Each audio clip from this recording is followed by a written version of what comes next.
그러므로 시족 사회 이전에 존재했던 유동적 밴드 사회, 유동적 밴드 사회가 어떤 사회였는가는 실증적인 문제가 아니라 사고 실험 또는 추상력의 문제이다. 우리는 그것을 현존하는 표박적 밴드 사회로부터 추측할 수밖에 없다. 표박적 밴드는 일부 복혼을 포함한 단원적 가족 몇 개가 모여서 만들어졌다. 밴드의 응집성은 공동기탁이나 공식 의뢰에 의해 확보된다. 밴드의 응집성. 하지만 밴드의 결합은 고정적이지 않으면 이게 중요한 거예요. 고정적이지 않다. 유동적이라는 거.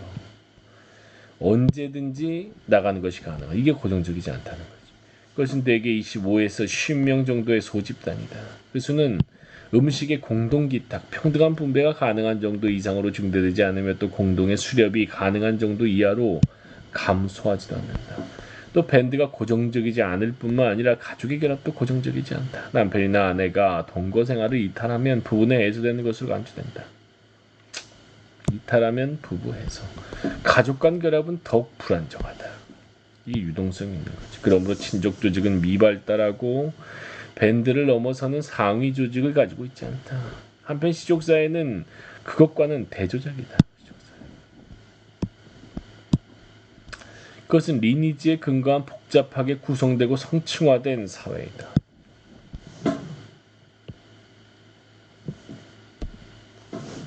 시족사회가 국가사회와 다르다는 것은 말할 필요도 없다. 하지만 이들의 차이, 즉 그것을 가져온 신석경명의 의의를 강조한다면 유동적 밴드 사회와 시족 사회의 차이 또는 그것을 가져온 변화의 의의를 강조해야 합니다.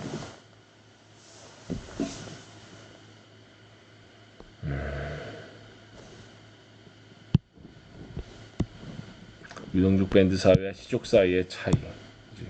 증열하기 때문에 비슷하고 생각하지만 이거 완전히 다른 거지. 하나는 삶의 조건 자체가 유동성을 강제하고 있었고, 다른 하나는 삶의 조건 자체가 유동적인 호수성을 방해하고 있음에도 불구하고 호수성이 관철되는 겁니다. 그것을 가져온 변화의 의의를 강조해야 한다. 왜냐하면 어떤 의미에서 후자의 변화 쪽이 획기적이기 때문이다.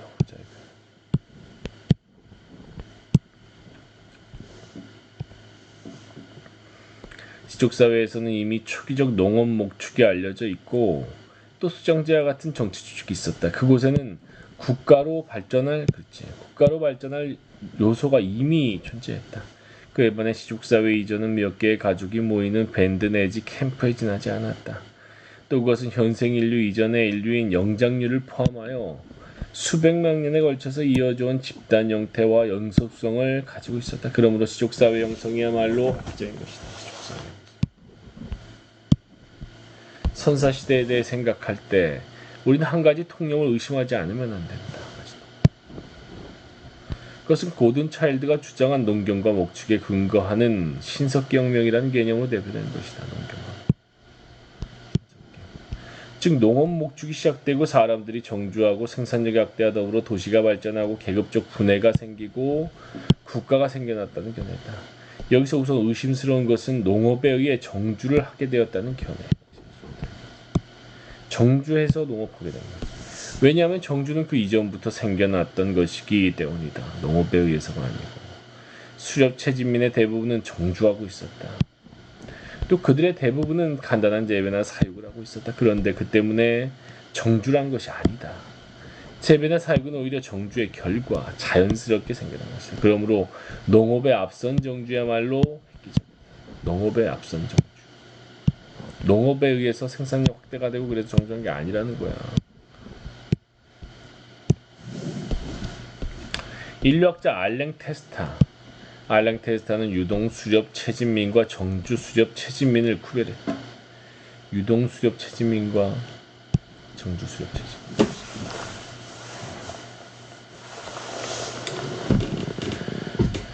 그는 전자에서는 수렵 채집물이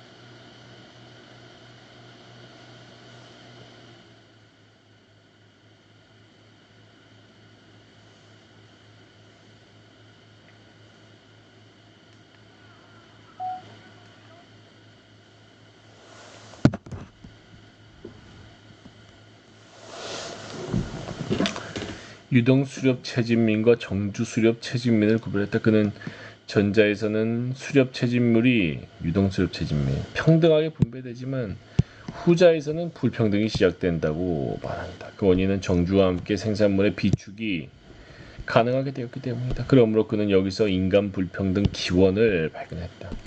알랭테스타. 그래서 알랭테스타가 훈제국이 얘기했던 그 친구지. 난 이와 같은 견해에 찬성이다. 하지만 내가 주목하고 싶은 것은 오히려 비축에서 생겨나는 불평등이 계급 사회나 국가로 귀결되지 않았다는 쪽이다.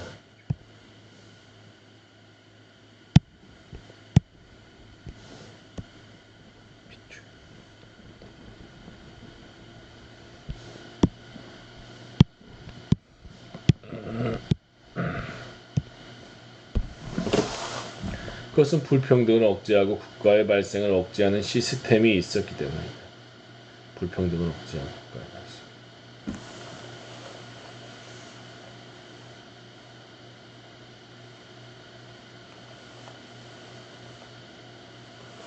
시족사회. 불평등을 억제하고 국가의 발생을 억제하는 시스템이 정주하고 있었음에도 발생한. 그게 바로 시족사회.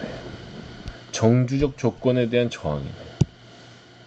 일반적으로 국가의 출현은 인류사에서 획기적인 것으로 중요시된다. 국가의 출현, 획기적. 하지만 오히려 정주 이꼴 비축과 함께 불평등과 국가가 출현할 가능성이 있었음에도 불구하고 그것을 억제하는 시스템이 만들어졌다는 쪽이 중요하다. 그게 바로 시족사회지.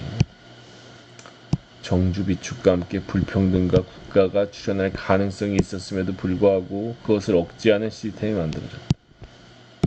그 원리가 호수성이다.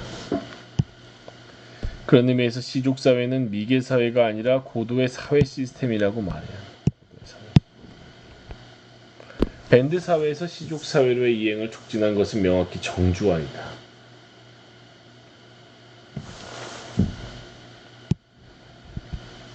그렇다면 어떻게 해서 정주화가 생겨났던 것일까? 또 어떻게 해서 밴드사회에 작지만 세계 시스템이 형성되었던 것일까? 정주화. 어떻게 해서 정주화? 또 어떻게 해서 밴드사회에 작지만 세계 시스템이 형성되었던 것일까? 그것을 묻기 전에 먼저 밴드사회와 시족사회의 차이를 명확히 해야 한다. 밴드사회와 시족사회. 요약하자면 그것은 공동기탁과 호수의 차이라고 해도 좋다.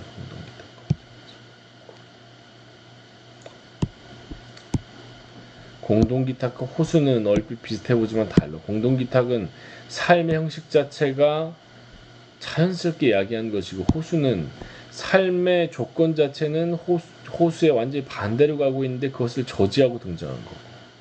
그러니까 획기적인 거죠. 제1장 정주혁명. 공동기탁과 호수 이게 다르다는 거죠.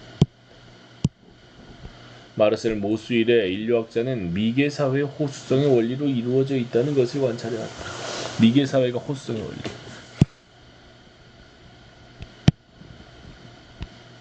하지만 호수에 관해서는 한 가지 모호한 부분이 있다.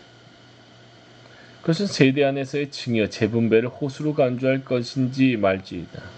호수에 관해서는 징여를 호수로 간주할지 세대 안에서.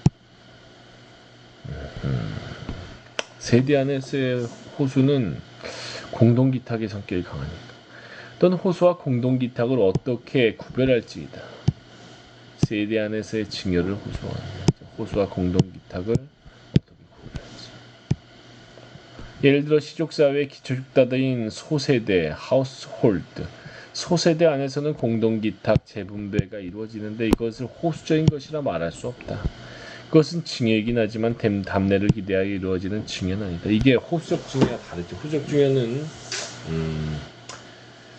억압된 것에 회기로 되는 건데 아무리 시족사회라고 해도 가족 내의 이 징여는 호수적 징여하고 성격이 다르지. 왜냐하면 그거는 혈육에 의해서 자연스럽게 형성되는 거니까.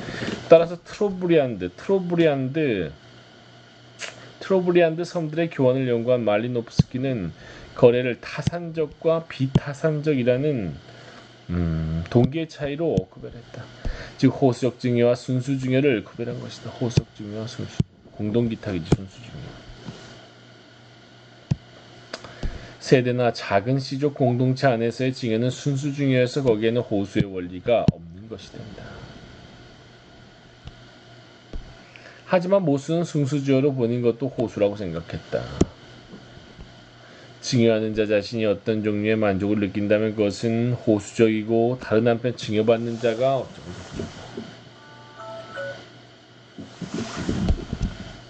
일정한 부담을 가진다면 호수적이라고 말할 수 있는 것이다. 여기까지. 10분 75